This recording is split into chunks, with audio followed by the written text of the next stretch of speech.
Jika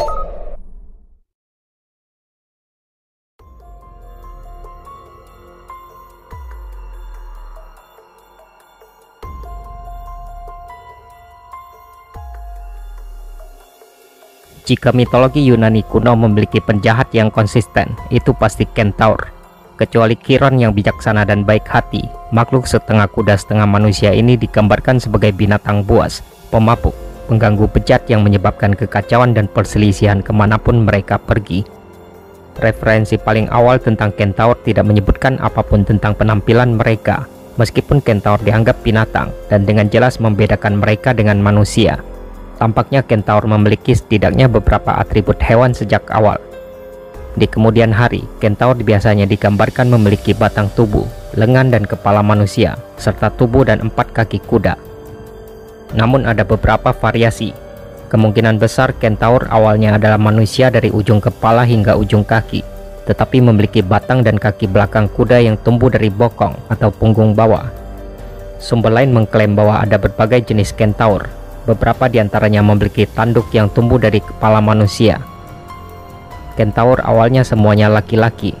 Kentaur betina atau Kentaurides mungkin diperkenalkan pada abad ke-5 sebelum Masehi, dan bahkan pada saat itu mereka dianggap sebagai hal baru. Kentaur mewakili kombinasi agresi hewan dan kecerdasan manusia, meskipun agresi mereka selalu mendominasi. Akibatnya Kentaur menjadi antitesis peradaban. Mereka makan daging mentah, dan ciri khas mereka adalah nafsu. Para Kentaur sering diketahui menculik dan membawa pergi perempuan. Makhluk buas ini kehilangan kendali saat meminum alkohol dan selalu menimbulkan ancaman nyata bagi peradaban. Dalam beberapa tradisi, Kentaur biasanya disebut terlahir dari hubungan Ixion dan Nephele, dewi awan yang diciptakan Zeus sesuai wujud Hera. Kisah para Kentaur dan asal-usul mitologis mereka dimulai di Gunung Olympus, tempat tinggal para dewa. Pada masa ketika manusia terpilih disambut di jamuan makan yang diselenggarakan di sana. Salah satu tamu undangan adalah Ixion, mantan Raja Lapit yang telah membunuh ayah mertuanya dengan licik. Zeus sendiri telah membersihkan Ixion dari kejahatannya dan menyambutnya di Gunung Olympus. Namun Ixion tidak berperilaku sebagaimana mestinya sebagai tamu, dan ia mulai bernafsu terhadap Dewi cantik Hera, istri Zeus. Zeus kemudian diberitahu Hera tentang niat Ixion. Namun Raja Dewa tidak yakin tamunya akan bertindak seperti itu, sehingga ia pun memutuskan untuk menguji Ixion.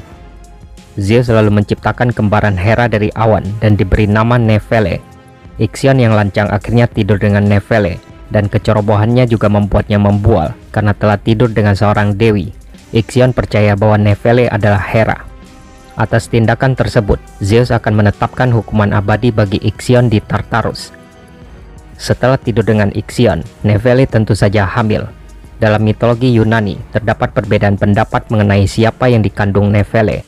Beberapa mengatakan dia mengandung para Kentaur, sementara yang lain mengklaim bahwa dia hanya melahirkan satu anak laki-laki bernama Kentaurus. Dalam kasus hanya satu putra, Kentaurus yang dilahirkan ini dikatakan terlahir cacat, sehingga dijauhi oleh manusia dan dewa.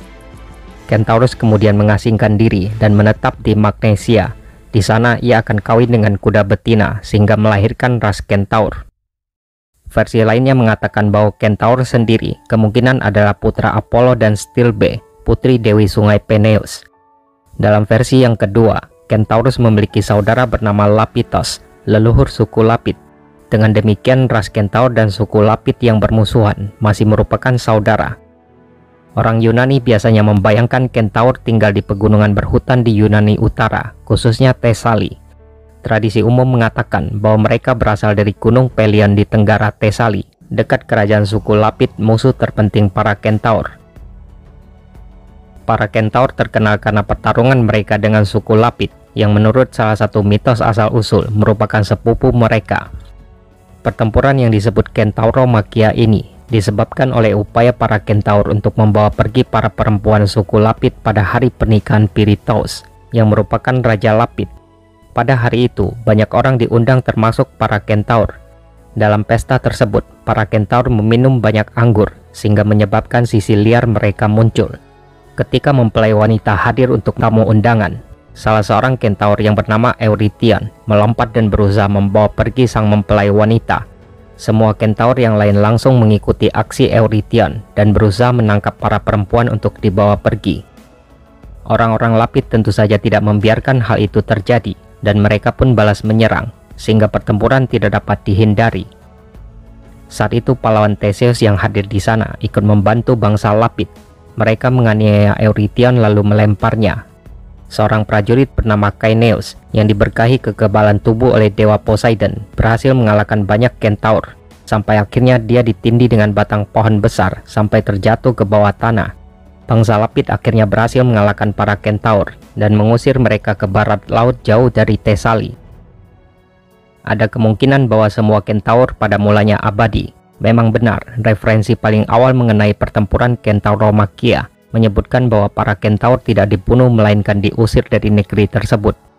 Namun dalam literatur dan seni selanjutnya, kita sering mendengar tentang kentaur yang mati atau dibunuh. Pahlawan terkenal Hercules atau Herakles akan bertemu dengan kentaur Gunung Polu ketika dia mencari babi hutan Erymanthos untuk tugasnya yang keempat. Di Gunung Polu, Hercules akan menerima sambutan yang ramah di Gua Polus, salah satu kentaur yang beradab. Polus adalah seorang peramal terkenal dan memang Gunung Polu dinamai menurut namanya, dan para penulis di zaman kuno menjelaskan sifat beradab Polus melalui keturunannya bukan dari Ixion tetapi dari satir Silenus. Polus menyajikan makanan mewah pada Hercules, tetapi kemudian sang pahlawan bersikeras agar sebotol anggur dibuka untuk mencuci makanan tersebut.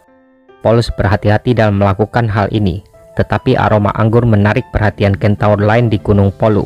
Dan sekumpulan kentaur berkumpul di luar Goa Polus, masing-masing meminta bagian anggur. Hercules akan bergulat dengan para kentaur yang mencoba menerobos masuk ke goa.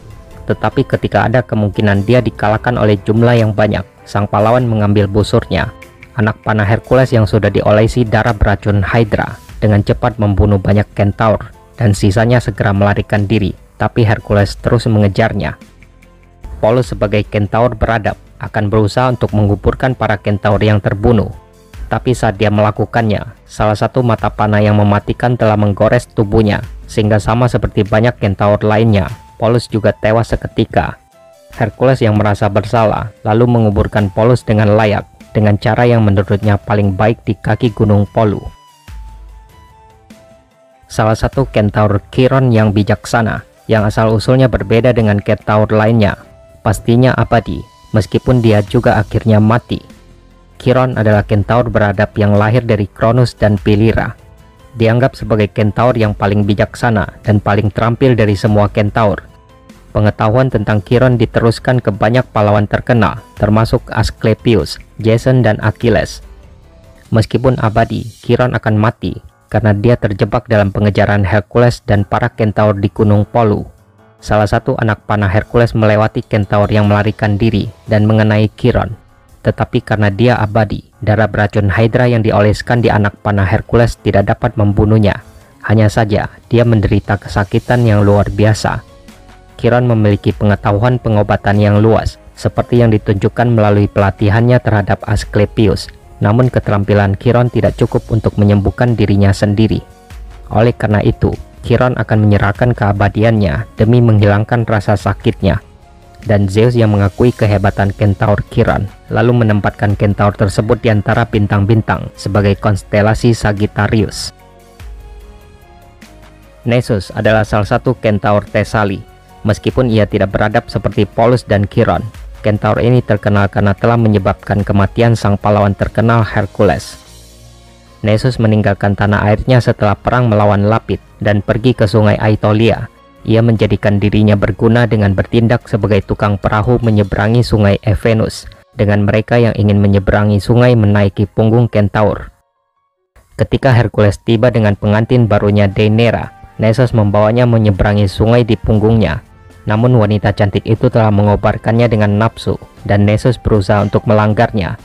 Tapi dari seberang sungai, Hercules yang mendengar istri barunya menangis, lalu memanah sang kentaur dengan panah beracun. Saat sekarat, Nessus membujuk Deianira untuk mengambil sebagian darahnya yang sudah tercemar racun, sebagai jimat cinta jika Hercules terbukti tidak setia. Dan pada akhirnya penipuan tersebut berhasil.